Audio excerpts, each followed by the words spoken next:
നമസ്കാരം, ഞാൻ Deepthi. Manara care joint free Kaumudi ഹെഡ്ലൈൻസിലേക്ക് സ്വാഗതം. Powered by ARMC. അഡ്ജസ്റ്റ്മെന്റ് ഞെട്ടിച്ചെന്ന് സുധീരൻ. സമരങ്ങളിൽ UDF-ഉം LDF-ഉം ഒത്തുകളിച്ചെന്ന CPI-യുടെ ആരോപണം ഞെട്ടിച്ചെന്ന് VM സുധീരൻ. ക്രിക്കറ്റിലെ വാതുവയ്പ് പോലുള്ള അഡ്ജസ്റ്റ്മെന്റ് എന്നാണ് പന്ന്യൻ രവീന്ദ്രൻ പറയുന്നത്. ഏതൊക്കെ സമരങ്ങളിൽ CPM അഡ്ജസ്റ്റ്മെന്റിന് തയ്യാറായെന്ന് CPI പറയണമെന്നും സുധീരൻ. KPCC പ്രസിഡന്റിന്റെ ജനപക്ഷ യാത്ര ഇന്നും നാളെയും മലപ്പുറത്ത്. ഹാപ്പി ഡ്രൈവിംഗ്, ഇന്ധനവില ഇനിയും താഴും. പെട്രോൾ ഡീസൽ വില വീണ്ടും കുറയും. ലിറ്ററിന് 1 രൂപയോളം കുറയുമെന്ന് സൂചന. എണ്ണ കമ്പനികളുടെ അവലോകന യോഗത്തിൽ തീരുമാനം ഞായറാഴ്ച.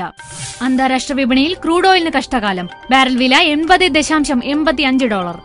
ഇക്കഴിഞ്ഞ ആഗസ്റ്റിന് ശേഷം പെട്രോൾ വില കുറഞ്ഞത് 6 തവണ. മരണം വിതച്ച വന്ധ്യംകരണം, ഡോക്ടറെ പിടികൂടി. ഛത്തീസ്ഗഡിൽ സർക്കാർ മെഡിക്കൽ ക്യാമ്പിലെ അണുബാധ ഒരു യുവതിയുടെ കൂടി ജീവനെടുത്തു. ഇതുവരെ മരിച്ചത് 14 സ്ത്രീകൾ. രാജ്യത്തെ ഞെട്ടിച്ച സംഭവത്തിൽ ഒരു ഡോക്ടർ അറസ്റ്റിൽ. പിടിയിലായ ഡോക്ടർ RK ഗുപ്ത 5 മണിക്കൂറിൽ തീർത്തത് 83 ശസ്ത്രക്രിയകൾ. ബിലാസ്പൂരിൽ ശനിയാഴ്ചയായിരുന്നു ദുരന്തത്തിൽ കലാശിച്ച സൗജന്യ ശസ്ത്രക്രിയാ ക്യാമ്പ്. അട്ടപ്പാടിയിൽ മതിയാക്കി, ഇനി സമരം ബാർക്കോഴയിൽ. MP രാജേഷ് MPയുടെ നിരാഹാരം അവസാനിപ്പിക്കാൻ പാർട്ടി ജില്ലാ സെക്രട്ടേറിയറ്റിൽ ധാരണ. ആദിവാസി ക്ഷേമം സംബന്ധിച്ച ആവശ്യങ്ങൾ മിക്കതും സർക്കാർ അംഗീകരിച്ചെന്ന് CPM. പദ്ധതികളുടെ ഏകോപനത്തിന് സർക്കാർ ഇന്നലെ സ്പെഷ്യൽ ഓഫീസറെ നിയോഗിച്ചിരുന്നു. അട്ടപ്പാടിയിൽ അവസാനിക്കുന്ന നിരാഹാരം CPM ബാർക്കോഴ ആരോപണത്തിൽ തുടരും.